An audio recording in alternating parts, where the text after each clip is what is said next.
Jamalah seluruh hidupku, kuasa-Mu mengubah hidupku.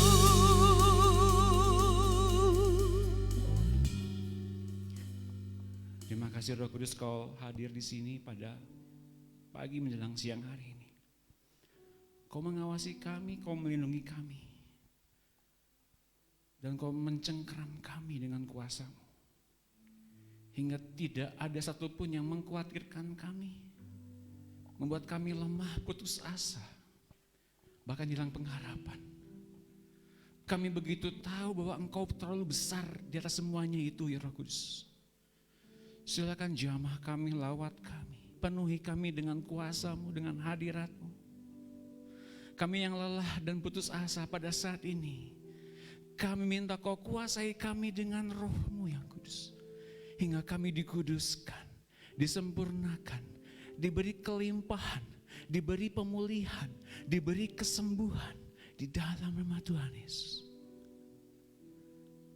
Kami melihat kuasa-kuasa si jahat jatuh sampai ke tanah, dan semuanya ditaklukkan di bawah kaki Kristus.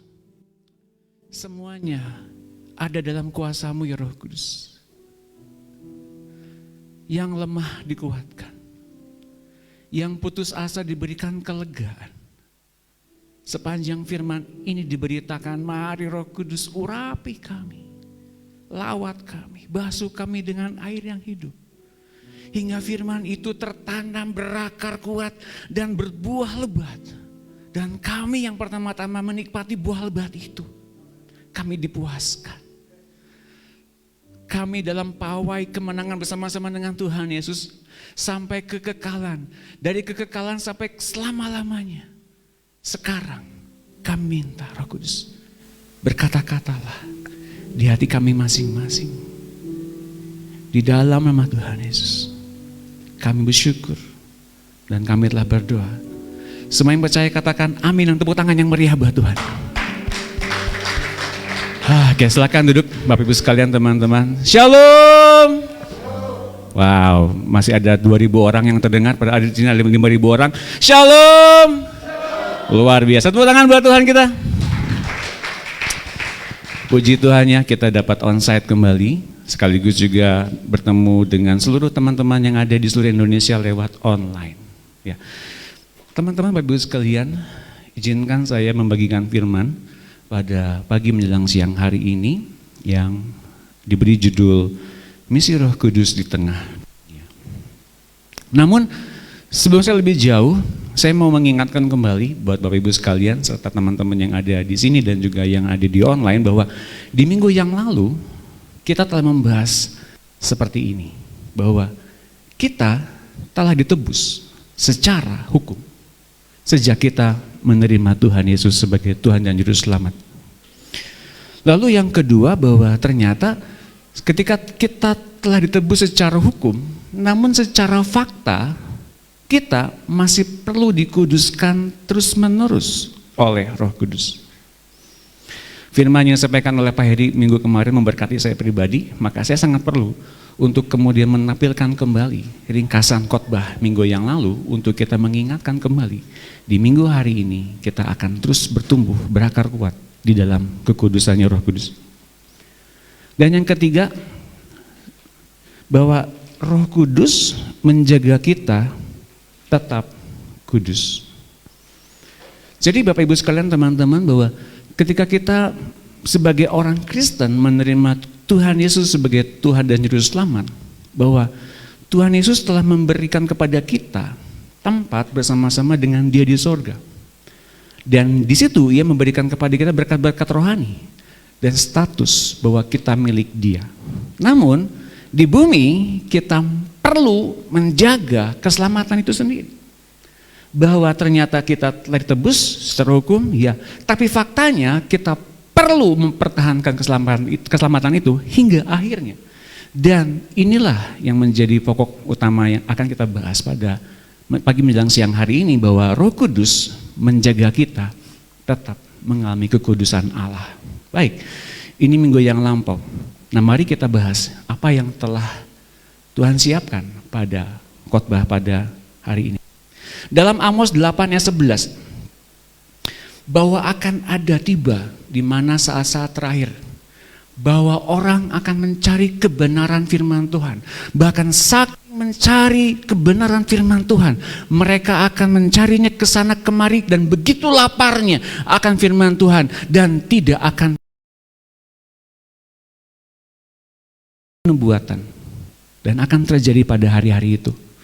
Sementara pada hari-hari ini kita bisa dimudahkan mendengarkan firman Tuhan dimanapun, lewat YouTube, lewat Instagram, lewat Facebook, di mana-mana banyak orang online, khotbah online, PA online, fellowship online, komsel online, doa online, dimudahkan Bapak Ibu sekalian teman-teman. Tapi apa kemudian yang menjadi permasalahannya? Yang namanya online, di rumah kita punya kesibukan masing-masing. Sambil dengar khotbah kita makan, sambil khotbah kita kemudian berbincang-bincang dengan teman-teman kita. Ini yang menjadi esensinya yang masih kurang. Mengapa? Kemudian begitu dimudahkan oleh Tuhan pada masa-masa yang lalu, kita begitu lalai dalam menerima dan merespon firman Tuhan. Padahal kelak, teman-teman Bapak Ibu sekalian, kelak di satu masa itu, banyak orang mencari firman saking kelaparannya tapi nggak akan mendapatkannya. Sesungguhnya waktu akan datang, demikianlah firman Tuhan. Aku akan mengirimkan kelaparan ke negeri ini. Bukan kelaparan akan makanan dan bukan kehausan akan air, melainkan akan mendengarkan firman Tuhan. Mereka akan mengembara dari laut ke laut untuk menjelajah dari utara ke timur untuk mencari firman Tuhan, tapi tidak mendapatnya. Wow, luar biasa. Sementara kita pada hari-hari ini mungkin begitu mudahnya, namun kelak entah itu kapan, saya nggak tahu. Banyak orang mencari firman namun nggak mendapatkannya. Bisa dikatakan mungkin hadirat Tuhan, hadirat Roh Kudus, orang percaya yang penuh dengan firman dan kebenaran, semua akan diangkat naik dalam kemuliaan hingga di bumi tinggal padang gersang belantara. Tidak ada yang menyanyikan firman apapun. Karena kemuliaan Allah ditarik dari bumi. Mungkin terjadinya pada masa tribulasi, pada masa antikristus merajalela di muka bumi ini. Baik, itu yang akan terjadi. Sebelum sampai ke situ, kita sedang diperhadapkan kepada dua keinginan. Dua keinginannya ini adalah dalam 1 Yohanes 2:17, dan dunia ini sedang lenyap dengan keinginannya. Jadi ada keinginan dunia dan dunianya. Tetapi orang yang melakukan kehendak Allah tetap hidup selama-lamanya. Katakan amin. Dunia ini dikatakan dalam Alkitab sedang lenyap. Seperti digambar, bumi ini akan dimusnahkan oleh api. Unsur-unsur pembentuk bumi akan dimusnahkan oleh api. Sekarang dikatakan sedang lenyap, berarti apa? Sedang menuju kesudahannya. Jadi kalau kita sekarang melihat bahwa dunia ini sedang menuju kepada kemusnahannya dan sementara kita tinggal di dunia, kita udah tahu sekarang bahwa orang-orang yang tinggal di dunia, manusia duniawi itu adalah mereka yang hendak masuk kepada kebinasaan. Tetapi ada kabar sukacita pada siang hari ini. Orang yang melakukan kehendak Allah akan tetap hidup, bahkan selama-lamanya. Mari kita lihat perbandingannya. Ada anak Allah, ada manusia duniawi. Hanya ada dua kubu yang menuju kepada dua kerajaan yang berbeda, yang menuju kepada dua tujuan yang berbeda. Yang satu, anak Allah itu melakukan keinginan Allah. Tujuannya adalah hidup yang kekal. Sedangkan manusia duniawi, mereka mempunyai keinginan daging, keinginan mata, gangguan hidup. Dan mereka masuk kepada kebinasaan yang kekal. Ada kekekalan di dalam kekekalan.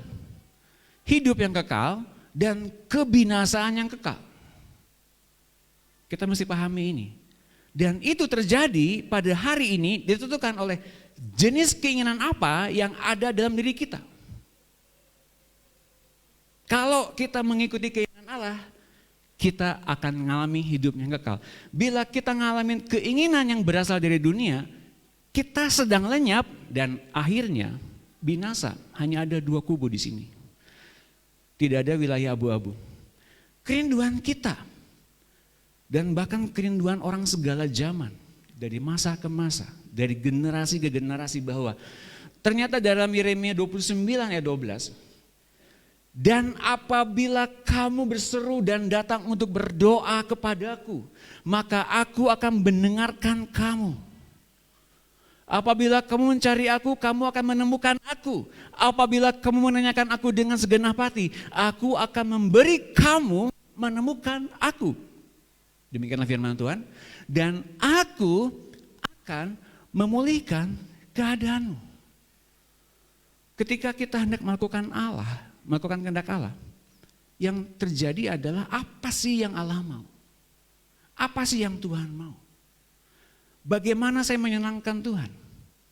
Saudaraku, Bapak Ibu sekalian, bukan artinya kita langsung pelayanan, langsung aktivitas rohani ditingkatkan, sering ke gereja tiap hari, pagi siang malam ke gereja untuk menyenangkan Tuhan. Enggak seperti begitu. Bahwa ternyata banyak sekali orang yang tinggal dalam sistem dunia, manusia duniawi, mereka covernya dengan segala macam aktivitas rohani yang mereka pikir akan menyenangkan Tuhan. Ini banyak. Faktanya nggak seperti begitu. Allah menanamkan dalam diri orang percaya agar mereka bisa menemukan Allah. Dan Allah memberi diri agar dia dapat ditemukan. Jadi bagaimana caranya agar menemukan Allah dan tahu apa yang Allah mau?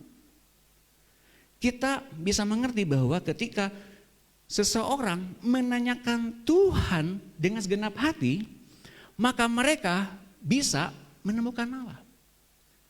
Kalau saudaraku, kita semua rindu mendengar suara Tuhan, mendengar Allah berfirman, mendengar Allah bersahabat dengan kita, kita tinggal berdoa dan bertanya apa yang Ia mau.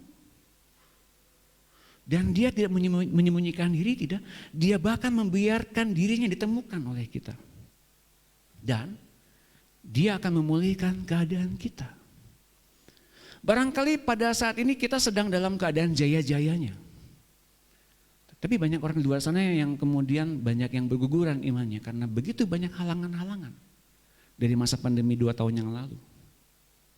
Dan kalau kita berpikir kita lagi dalam jaya-jayanya dan kita nggak butuh Tuhan, sebetulnya faktanya kita sebetulnya sedang mengalami kesenjangan dengan Tuhan. Mengapa kemudian Tuhan katakan dalam firman Yeremia tadi, aku akan memulihkan keadaanmu. Bukan keadaan yang buruk saja, tapi mungkin keadaan yang baik-baik saja tampaknya, namun itu menuju kepada kebinasaan. Kita nggak tahu. Kalau kita belum tahu apa yang Allah senangi, apa yang Allah inginkan dalam kehidupan kita. Jadi teman-teman, Bapak Ibu sekalian, sekarang pertanyaannya adalah bagaimana cara melakukan keinginannya Allah? Kita tadi mengingat gambar ini bahwa orang-orang yang melakukan kehendak Allah, mereka masuk kepada hidup yang kekal. Dan Ia memberikan dirinya ditemukan dengan cara bagaimana? Allah memberikan jaminannya melalui Roh Kudus setelah seseorang diselamatkan Tuhan melalui kelahiran kembali. Mengapa dilahirkan kembali? Agar setiap manusia tidak bersifat duniawi lagi. Maka Tuhan memindahkan seseorang dari dalam dunia masuk ke dalam sistem kerajaan Allah. Dalam sistem kerajaan Allah itu, Allah memberikan jaminannya agar orang bisa mendengarkan apa yang Allah inginkan lewat Roh Kudus. Dan Roh Kudus dikatakan sebagai jaminan. Bukan saja jaminan untuk sampai di tujuan akhirnya, namun arti jaminan di sini kita mau lebih lengkap lagi. Arti jaminan dalam bahasa sebenarnya itu arabon. Mungkin belum pernah dengar. Arabon itu artinya security deposit. Mari kita lihat ayatnya ya.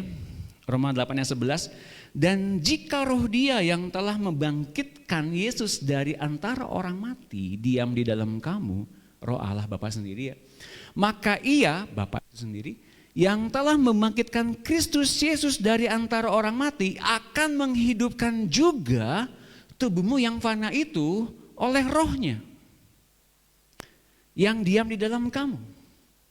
Ayat 12 nih. Jadi saudara-saudara, kita adalah orang berhutang. Tapi bukan kepada daging supaya hidup menurut daging, sebab jika kamu hidup menurut daging, kamu akan mati. Tapi jika oleh roh kamu mematikan perbuatan-perbuatan tubuhmu, kamu akan hidup. Jadi jaminannya jelas bahwa Roh Kudus memberikan jaminan kepada kita, kalau kamu mengikuti perintah Allah, kalau kita mengikuti perintah Allah, kita bisa mengalami hidup yang kekal. Namun ada satu prinsip yang jelas. Yang pertama adalah kita ini adalah orang yang berhutang. Maksudnya apa? Berhutang kepada siapa? Oke, mari kita lihat gambarnya. Yesus memberikan kelepasan, membayar lunas dengan darahnya. Roh Kudus menjamin kita bahwa Ia adalah jaminannya. Dan kita membayar hutang dengan mengikuti arahan Roh Kudus. Ini pendalamannya. Tadi yang dikatakan Pak Hedi minggu kemarin adalah secara hukum kita sudah diselamatkan, tapi faktanya kita perlu dikuduskan terus menerus oleh Roh Kudus. Kalau seseorang mempunyai begitu banyak dosa, begitu diampuni oleh Tuhan, dan Tuhan bayar lunas dengan darahnya, full payment, dibayar lunas. Namun selanjutnya orang ini mesti bayar utang. Kepada siapa? Kepada sang penjamin. Siapa penjaminnya? Roh Kudus. Bagaimana caranya? Hiduplah dipimpin oleh Roh Kudus, maka lama kelamaan kita mengalami bebas dari yang namanya dosa, kesalahan, dan penghakiman. Jadi kita adalah orang-orang yang berhutang kepada Roh Kudus agar hidup menurut Roh, dipimpin oleh Roh, tidak hidup semena-mena lagi. Ingat, kita sudah dibayar lunas. Dan yang namanya security deposit atau jaminan, kalau orangnya nggak bisa dijamin oleh Roh Kudus, akhirnya nggak bisa dibayar lunas sepenuhnya, orangnya nggak mampu bayar lunas, apa yang terjadi? Alkitab mengatakan bahwa si eksekutor hakim itu akan membawa orang itu ke penjara sampai orang ini bayar utangnya sampai lunas. Jadi dalam kerajaan Allah begitu banyak rahasia yang perlu kita ketahui, begitu bebas oleh Tuhan Yesus, bukan bebas begitu saja, tapi diikat oleh hukum seperti ini, hukum roh namanya. Oke, lagi. Nah, jaminan yang diberikan oleh Roh Kudus agar kita benar-benar lunas secara fakta. Nanti saya akan berikan ayatnya. Bahwa jaminannya adalah kita terpisah dengan dosa, terpisah dengan kesalahan di masa lampau, dan segala konsekuensinya juga kita bebas dari namanya penghukuman. Katakan amin. Katakan amin. Ini kabar baiknya, karena Roh Kudus datang, Ia menginsafkan akan dosa dan kebenaran serta penghakiman. Menginsafkan, membuat kita mengerti dengan jelas apa itu artinya dosa. Tidak percaya kepada Tuhan Yesus. Apa itu ternyata kebenaran? Bahwa Yesus pergi kepada Bapa. Apa itu penghakiman? Penguasa dunia ini telah dihukum. Jadi kalau kita sekarang mengerti dipimpin oleh Roh Kudus seperti ini, bahwa kita akhirnya dimampukan oleh Roh Kudus untuk tidak bisa melakukan dosa. Wah Pak, gak mungkin. Wah kok gak mungkin? Memang gak mungkin, kekuatan kita tuh gak mungkin ke situ. Tapi Roh Kudus sang penjamin kita mampu melaksanakannya. Dan kita terpisah dengan kesalahan-kesalahan kita di masa lampau, bahkan di masa yang akan datang. Dia memberikan alarm dini agar kita mampu. Kalau ada perangkap dosa yang muncul, kita mampu melampauinya. Dan penghakiman itu apa? Kadang-kadang bukan cuma si setan yang menghakimi kita di hadapan Tuhan, tapi kita pun sering dihakimi oleh hati nurani kita. Betul? Seringkali kita tertuduh, hati kita seringkali nggak bisa lepas dari tuduhan-tuduhan itu. Betul? Roh Kudus mampu agar kita mengarahkan masuk kepada keinginan Allah yang jelas. Tidak lagi terhukum, teraniaya, dituduh oleh si jahat, bahkan oleh hati nurani kita sekalipun. Roh Kudus memberikan jaminan itu. Bukan gitu kabar sukacita bagi kita? Tepuk tangan buat Roh Kudus. Sekarang mari kita bedakan dengan manusia duniawi. Sekarang mari kita bedakan apakah kita masih menjadi manusia duniawi ataukah kita jadi anak Allah. Dalam 1 Korintus 2 ayat 12 dikatakan begini bahwa kita tidak menerima roh dunia tapi roh yang berasal dari Allah. Supaya kita tahu bahwa apa yang dikaruniakan Allah kepada kita. Oke, ini gambarnya kurang belum? Nah, ya. Kita tidak menerima roh dunia tapi roh yang berasal dari Allah supaya kita tahu apa yang diberikan Allah kepada kita setiap detailnya. Dan Allah berikan kepada kita dalam wujud dan fisik berupa Roh Kudus. Dia adalah roh. Tapi kita bisa mendengar suaranya dan pimpinannya, bukan? Dan dia memberikan 3 bentuk pernyataan. Yang pertama karunia pernyataan, yang kedua karunia kuasa, yang ketiga karunia pengilhaman. Untuk pertama kali kita mungkin beberapa dari semuanya ini tumbuh. Tapi sebetulnya di hari kita meminta kepada Roh Kudus diberikan semuanya. Namun kalau kita hanya di rumah saja, hanya ngepel dan kemudian masak saja, ini nggak lengkap tumbuhnya, nggak tumbuh, nggak muncul. Ini semuanya bisa muncul kalau kita melayani keluar tubuh Kristus. Baru muncul semuanya. Nah, bagaimana ini bekerja? Dari pertama kali ketika kita mengundang Tuhan Yesus untuk berbicara di hati kita, Ia memberikan kepada kita pengilhaman. Ia memberikan kepada kita pernyataan, siapa Dia, apa yang Ia inginkan. Apa yang Ia tuju, sasaran kita kemana, apa yang bisa kita lakukan. Dan kemudian kalau kita didorong berdoa, berdoalah. Fokus kepada siapa kita berdoa, orang yang kita doakan siapa saja. Setiap orang yang terlintas mukanya dalam pikiran kita, kita doakan. Yang pertama mungkin keluarga kita, orang-orang kita kasih, tetangga, orang kita kenal, teman sekolah, teman kuliah, teman gereja, siapapun yang terlintas dalam benak kita. Silahkan doakan dan silahkan biarkan Roh Kudus tumbuhkan semuanya. Dan kemudian kalau kita disuruh datang ke orang ini, Bapak Ibu sekalian teman-teman, jangan takut, jangan ragu karena Roh Kudus sedang memberikan kepada kita karunia kuasa untuk menyembuhkan dan bermujizat. Katakan amin. Berjenjang dan bertingkat. Jangan takut, yang nyembuhin bukan kita. Urusan orang itu sembuh apa enggak itu urusan Roh Kudus. Yang penting kita mau doakan apa tidak.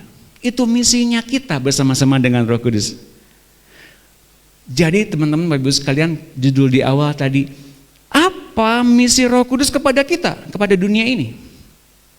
Tapi sekarang mari kita ketahui lebih dalam, ternyata setelah Ia terjun ke dunia, Ia memberkati siapa yang merespon Dia, dan kemudian Dia penuh dalam diri orang itu, dan orang itu bekerja sama, bermitra dengan Roh Kudus. Hingga pada akhirnya orang-orang yang berjalan karib dengan Roh Kudus akan mempunyai destiny akhir, yaitu apa? Keselamatan yang sesungguhnya yang datangnya dari Tuhan. Mari kita lihat, ada yang dikaruniakan Allah kepada kita. Ada kemudian misi Roh Kudus di dunia ini, dan yang paling pojok adalah kemauan kita untuk ngikutin apa yang diinginkan Roh Kudus secara pribadi. Dan kalau kita temukan arsirannya, ternyata ada satu arahan, tujuan dan arah hidup kita di situ. Dan kita mengerti sekarang untuk apa kita dilahirkan di muka bumi ini pada akhirnya. Kalau Roh Kudusnya nuntun kita masuk ke situ. Setelah apa yang Allah karuniakan kepada kita dan itu berbeda dengan dunia ini, dan setelah kita mengetahui misi Roh Kudus itu apa, dan tinggal kemauan kita seperti apa. Apa yang kemudian yang melandasi kita, motivasi kita untuk ikut Tuhan. Kita akan menemukan tujuan dan arah hidup kita bukan untuk dunia dan yang sedang lenyap ini. Bukan untuk kebinasaan, tapi untuk hidup yang kekal. Mari kita lihat. Ya. Sedangkan manusia duniawi dengan segala keinginannya menuju kepada kebinasaan yang kekal. Sedangkan Tuhan Yesus sebelum pergi ke sorga, dia bilang begini, dan apa yang kuberikan tidak seperti yang diberikan oleh dunia kepadamu, janganlah gelisah dan gentar hatimu. Tuhan Yesus mengajarkan kepada murid-muridnya, kepada kita, agar kita semua murid-murid Tuhan mengerti pimpinan Roh Kudus. Dan kalau kita mengerti pimpinan Roh Kudus, doanya enggak seperti orang dunia. Orang dunia minta apa, pengennya dikasihkan. Orang dunia pengen apa, dikasihkan sama Tuhan. Tapi tahu enggak teman-teman Bapak Ibu sekalian, dalam Lukas 11 ayat 9 sampai dengan 13 kita bisa mengetahui bahwa apa kemudian yang diberikan oleh Allah secara paket, secara penuh, menjawab semua persoalan yang ada di muka bumi ini, yang ada di dunia ini. Apa itu? Pergumulan soal pekerjaan, finansial, kesehatan, rumah tangga, keluarga, pelayanan, apapun masalah yang ada di dunia ini, jawabannya ada dalam diri Roh Kudus. Jadi jika kamu yang jahat tahu memberi pemberian yang baik kepada anak-anakmu, apalagi Bapakmu yang di sorga, Ia akan memberikan Roh Kudus kepada mereka yang meminta kepadanya. Ada yang mengetuk, ada yang meminta, ada yang mencari. Yang mencari mendapatkan, yang mengetuk pintu-pintu dibukakan, yang meminta diberikan. Tapi dalam wujud apa Allah berikannya? Roh Kudus. Bukan apa yang dunia mau. Bukan apa yang kita mau. Tapi semuanya terwakili oleh Roh Kudus. Paketannya komplit banget. Roh Kudus diberikan agar kita bisa tidak haus dan lapar lagi akan segala sesuatu. Maka dalam Alkitab dikatakan begini, carilah kerajaan Allah dan kebenarannya. Dalam bahasa yang nanti akan saya terjemahkan, terus menerus. Berarti ini konstan, progresif. Dalam Matius 6:31-33 ini ayat yang sangat luar biasa. Sebab itu janganlah kamu khawatir dan berkata, apakah yang akan kami makan? Apakah yang akan kami minum? Apakah yang akan kami pakai? Makan, minum, pakai. Oke, next. Semua itu dicari bangsa-bangsa yang tidak mengenal Allah. Akan tetapi Bapamu yang di sorga tahu bahwa kamu memerlukan semuanya itu. Yang kami makan, kami minum, kami pakai. Itu yang dunia inginkan hari ini. Mungkin yang kami pakai, mungkin termasuk mungkin mobil, rumah baru, atau apapun itu. You name it, sebutkan. Ini ada dalam dunia semuanya. Semua itu dicari bangsa-bangsa yang tidak mengenal Allah, akan tetapi Bapakmu yang di sorga tahu bahwa kamu perlu. Kalau Bapakmu di sorga tahu dan perlu, kan kita perlu mengungkapkan petisi, bukan? Iya, kalau orang dunia mungkin begitu, kita begitu ngomongnya mungkin ya. Tapi yang diinginkan oleh Tuhan adalah apa? Tapi carilah dahulu kerajaan Allah dan kebenarannya, maka semuanya itu akan ditambahkan kepadamu. Karena kemudian dia tahu program seperti begitu itu ada dalam diri anak-anak Allah. Dia tahu, jadi nggak usah diungkapin petisinya. Mengapa? Yang ia inginkan, hidupi firman dan kebenarannya.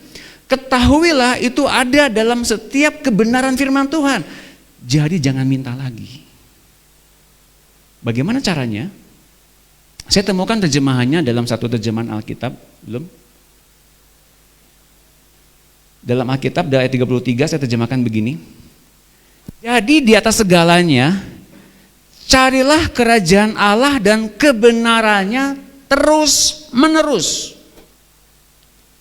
Maka semua hal yang kurang penting ini akan diberikan kepadamu dengan berlimpah. Nah, itu dia penekanannya. Yang kita makan, yang kita minum, yang kita pakai itu enggak terlalu penting. Esensinya enggak kayak gitu, hidup itu enggak. Tuhan ngajarinnya seperti begitu dengan ringkas. Jadi kalaupun engkau enggak berdoa tentang segala hal yang dibutuhkan olehmu pada hari-hari ini, dan Tuhan tahu itu, Tuhan akan berikan kepada kita. Apa? Semua hal yang kurang penting ini akan diberikan kepadamu dengan berlimpah. Kalau kita cari kerajaan Allah dan kebenarannya terus menerus. Tepuk tangan buat Tuhan kita. Ini luar biasa. Di balik semua keinginan-keinginan dunia ini yang begitu banyak, sangat tebal keinginan-keinginannya, ketakutannya muncul. Tapi apa tindakan Allah kepada kita? Jadi berkat buat orang lain. Hampiri orang-orang berkesusahan. Beri makan mereka. Beri tumpangan. Beri apapun yang kita punya. Minta Roh Kudus ambil alih kita setiap hari. Agar kita jadi berkat buat banyak orang. Itu yang Allah inginkan. Bukan kemudian kita fokus kepada diri kita. Jadilah kita menjadi anak-anak Allah yang selfless.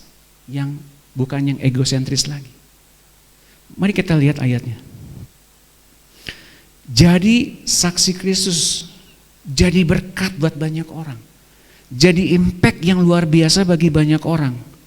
Dan kalau kita mengerti tentang apa yang kita bahas barusan sampai dengan saat tadi, bahwa di dalam Yohanes 15 ayat 7, jikalau kita tinggal dalam kebenaran firman Tuhan dan mencari kerajaan Allah dan kebenaran yang terus menerus, apa yang terjadi? Jikalau kamu tinggal dalam aku dan firmanku tinggal dalam kamu, firman Tuhan katakan, mintalah apa saja yang kamu kehendaki dan kamu akan menerimanya.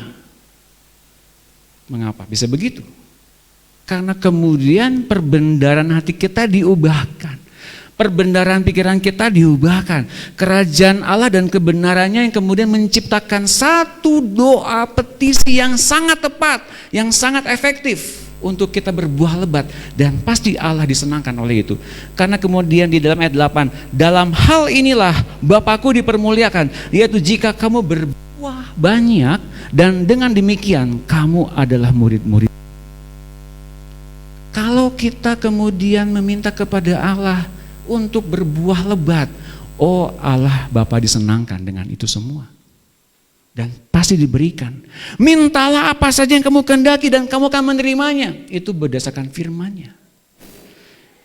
Dan 26 dikatakan begini, jikalau penghibur yang akan dikutus dari Bapa datang, yaitu roh kebenaran yang keluar dari Bapa, ia akan bersaksi tentang aku. Tetapi kamu juga harus bersaksi karena kamu dari semula bersama-sama dengan aku. Rahasia disikapkan pada saat ini. Untuk kita diberkati, jadi berkat dulu bagi banyak orang. Untuk kita dipulihkan, pulihkan orang dulu, baru kita dipulihkan. Bila kita mengalami keterikatan, lepaskan orang dulu, baru kita mengalami kelepasan. Jadilah saksi bersama-sama dengan Kristus. Karena kita semula bersama-sama dengan Dia. So, pada hari ini kita mau menyimpulkan ini. Dalam Efesus 4 ayat 30. Janganlah mendukakan Roh Kudus dengan cara hidup saudara. Ingat, Dialah yang telah memeteraikan saudara sampai kepada hari disempurnakannya keselamatan dari dosa. Ancaman dosa masih ada, penghukuman masih ada, kesalahan masih mungkin terjadi, tapi hormati Roh Kudus. Jangan dukakan hatinya. Ikuti baik-baik apa yang dikatakan Roh Kudus di hati kita. Ikuti karena Ia sedang memeteraikan sampai dengan disempurnakannya keselamatan dari dosa. Dan kemudian dalam 1 Kor 12:31, ini yang luar biasanya. Ini bukan cuma penutup hari ini, akan ada hal-hal yang lain.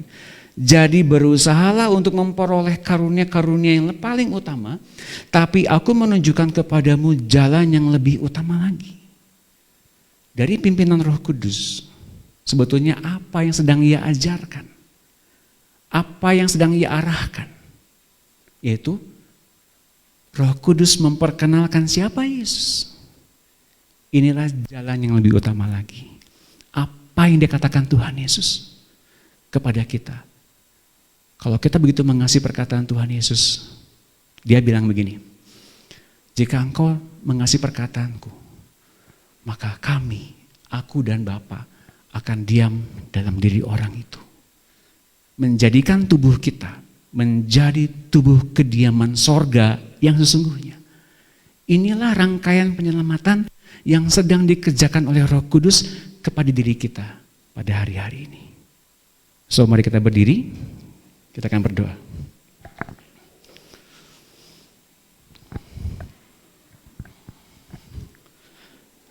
Haleluya.